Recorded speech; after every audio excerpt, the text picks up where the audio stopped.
this video, I'm going to teach you how to unglue really stiff hips. This will be an 18-minute follow along.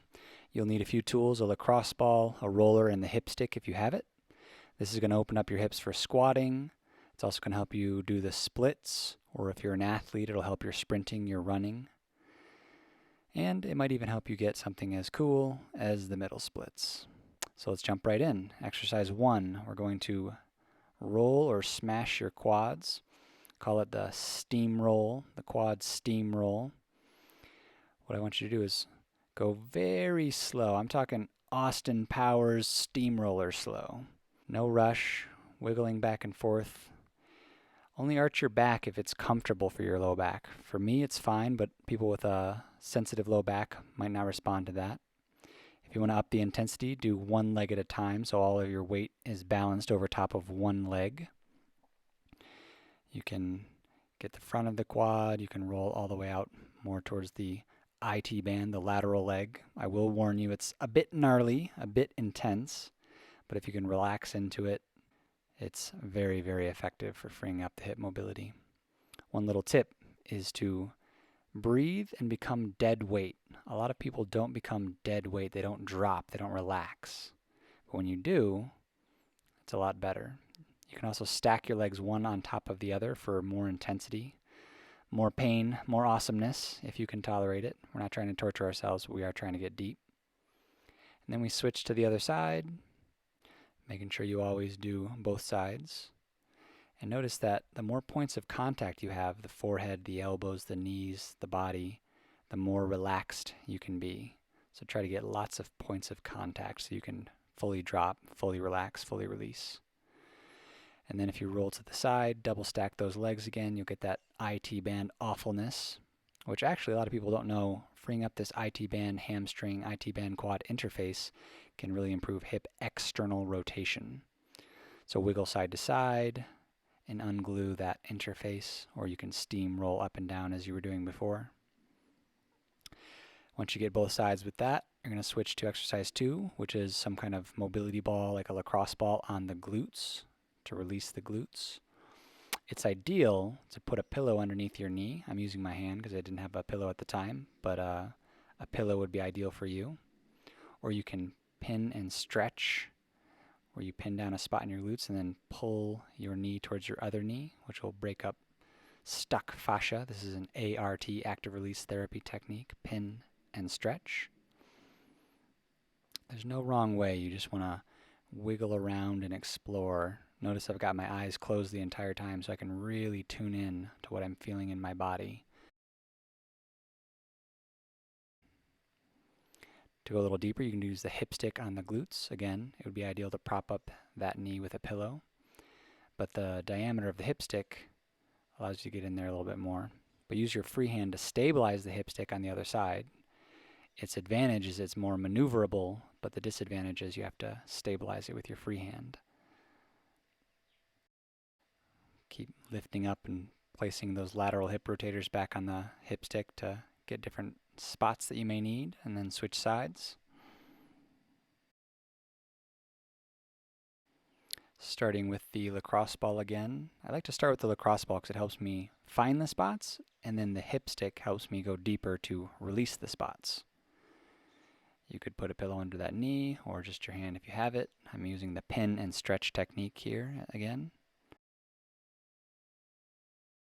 Keep your eyes closed and your face relaxed, which will help you do much deeper work. If you observe me doing mobility work for 30 minutes or an hour, you'd probably see my eyes closed and my face relaxed almost the entire time, which helps me be a lot more effective with my tissue work. Freeing up the hip rotators and the glutes in this way will help your squats and your overhead squats in the gym if you're a CrossFitter, powerlifter, bodybuilder. It's really surprising how much of an impact tight glutes have on deep squats, so release those glutes. Now here I'm using the hip stick. On the opposite side, I'm stabilizing the hip stick with my free hand, and I'm using sighing exhales to relax the nervous system. It's kind of a throaty exhale. In yoga, some yoga systems, they call it the falling out breath. It's like the breath just falls out, almost with a little bit of a noise. that actually causes your nervous system to unclench more than just regular breathing. Then we're switching to the hip stick on the adductors, which is pretty much the holy grail of adductor releases. Nothing I've ever found gets in to the adductor attachment points more than the hip stick. So get your hand underneath it. This is super key. You have to have your hand underneath the bottom of the hip stick. I see people make the mistake of just putting the hip stick in between their thighs, but with the hand you can get way up closer to the adductor attachment points and you can steer the stick around much more effectively. You can also use your other hand to grab the other end of the stick and kind of change the angles, change the pressures. The maneuverability of the stick is what makes it so effective at getting just the angle that you need to free up that adductor attachment scar tissue. So one hand underneath the stick up in the groin area, one hand on the other longer part of the stick, and then readjust until you find those trigger points, you find those gnarly tissue up at the adductor insertion point. This is an area that most massage therapists will not work on, but unfortunately a lot of athletes need work on this area. Once you've done all that tissue work on your adductors, move your hips around. Notice how I'm testing how my adductors feels. I'm doing different positions, different stretches.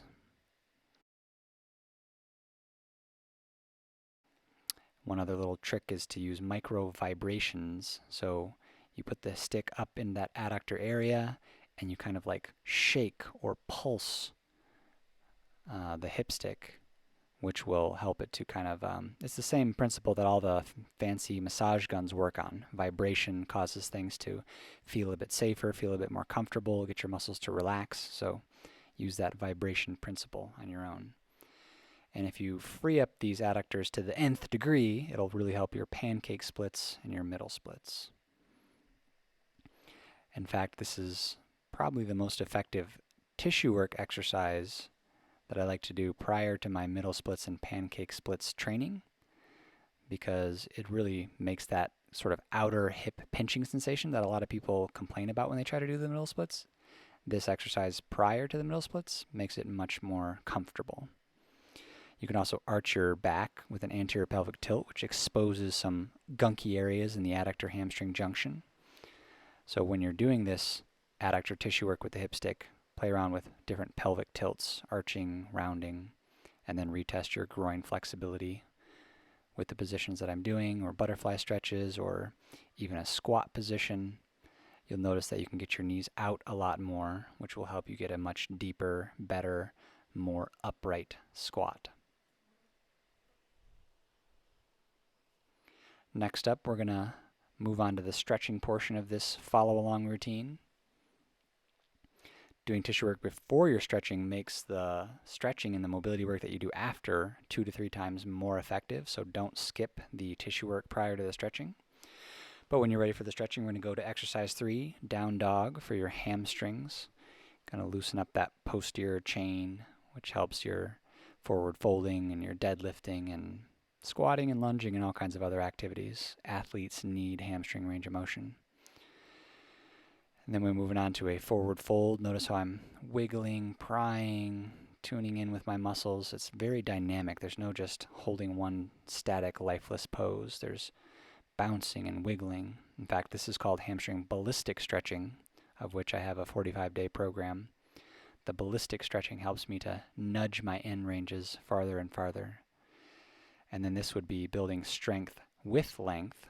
So now I'm doing a loaded stretch, and I'm tightening up and tensing and holding my breath, and then I release, go a little deeper. This is from my loaded stretching program.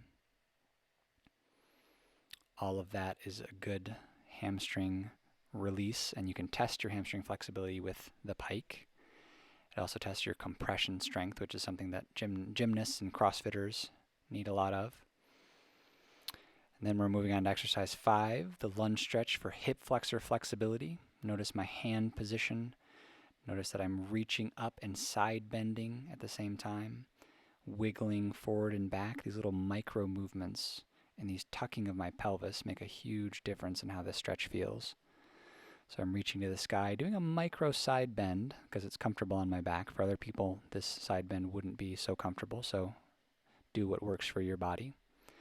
And then I flow back to downward dog, And then I switch sides, stretch the other hip flexor. I'm subtly tucking my pelvis, a posterior pelvic tilt, which helps me to, or I can raise the heel subtly, another little trick. All of those help me to feel the hip flexor stretch where I need to feel it. It's very individual. And again, the reaching and side bending, or reaching up with both arms, which make this more of a loaded stretch. This ultimately culminates in the front split when you release the hamstring on the front leg and the hip flexor on the back leg. That is the front splits. From there, I'm going to a wide leg forward fold. This will help me identify which hamstring and which strand of the hamstring is more tight. So I reach out to one side, check in with my lateral hamstring. I'm using my free hand to twist my femur externally. Helps to unimpinge any impingy feelings in your hip. Switching to the other side, twisting that thigh out again with my free hand, touching my head to my knee if it's comfortable for you. We're going hands behind back, drop head to the ground. This is a great hamstring lengthener and strengthener. From there, you could check back in with a position that you're trying to improve. Could be a wide stance sumo squat, could be anything. But then we'll flow to a wide stance sumo squat stretch. This is for your adductors. This is going to help you learn how to squeeze your glutes to centrate your hips a little bit better. You can pry out with your elbows and your forearms. Sink a little deeper if your stance is narrower. You won't be able to sink so deep if your stance is too wide. But all of this will obviously help your squats in the gym. Hip mobility for squatting and deadlifting is super crucial, so you want to stay on top of it. Check in with your squat. And right after we do that, we're going to go to a reclined glute stretch. So I'm laying on my back, one leg over the other,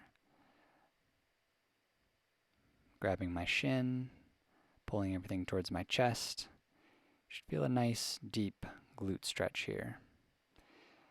I can also put my elbow on the ground, which helps to get those multiple points of contact, which helps to stabilize my body, which helps me to relax a lot better. So always look for those points of contact so you can relax. Also, you can grab the other foot to increase the stretch. Just be careful that it doesn't put any unnecessary strain on the knee. Here I'm going into another glute stretch variation. I twist my thigh into external rotation and then slide back into pigeon pose. This is a way of setting yourself up to get into a deeper pigeon pose than normal. So rewatch that setup that I just did if you missed it. It's important. You can't just flop down into pigeon pose. How you set up and set your hip in the socket is very important. And then you rest, dropping your shoulder to the ground, a couple breaths. Notice my front shin is perpendicular with the mat. My free knee is blocking the ankle. I twist the femur out into more external rotation, drop my head to the ground. Again, those points of contact. And then I sink back into a deeper pigeon pose. Points of contact, head goes to the ground, hand twists the femur, make sure everything's feeling comfortable and I'm getting the stretch where I want it. I raise and lower a couple times, even do a little bit of a forearm twisting of the thigh into external rotation. Helps to clear any impingement feelings that sometimes people feel in these external rotation pigeon pose stretches. And then we're going to flow right into a fire log pose or double pigeon, which is probably the most advanced glute stretch. Hands go on forehead, which makes this a loaded stretch. It also forces my muscles to kick on and build strength while I'm building length.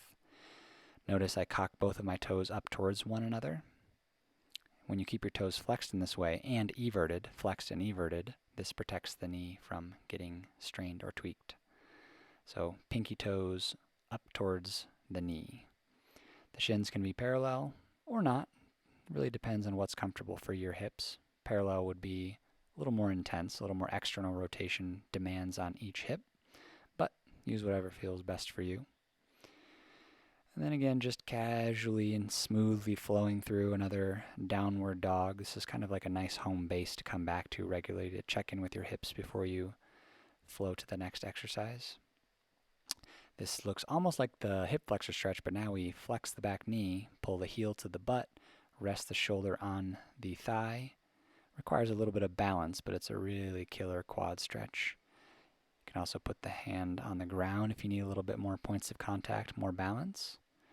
And you can play around with different hand positions, subtle twists, whatever gives you the line of stretch that you're looking for on your thigh, the front of your thigh. Flowing again through downward dog. Then we're going to go into the quad stretch on the other side. First, I'm setting myself into position by flowing through the hip flexor stretch, and then I pull my heel to the butt with one or two hands. My shoulders on my thigh, which gives me those points of contact, or my hand on the ground, points of contact, lets me to relax a lot more. Whichever hand is more intuitive for your body, feel free to switch it up. When you're done with that, you're going to sit back into a reclined quad stretch. Notice I squeeze my glutes. They call it reclined hero pose, or a double quad stretch in yoga. Notice how I use my head to kind of set myself up. I was squeezing my glutes while I did that, and I always keep them lightly engaged throughout this entire movement. But the goal is to be able to get all the way where you can recline back and you don't have a huge arch in your back. If you have a huge arch in your back, then you have not good quad flexibility. But if you have good quad flexibility, you'll have minimal arch in the low back.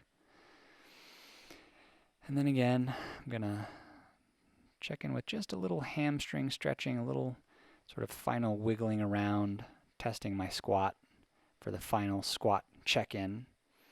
And then you should do the same and ask yourself, how do you feel? Hopefully great. See you in the next video.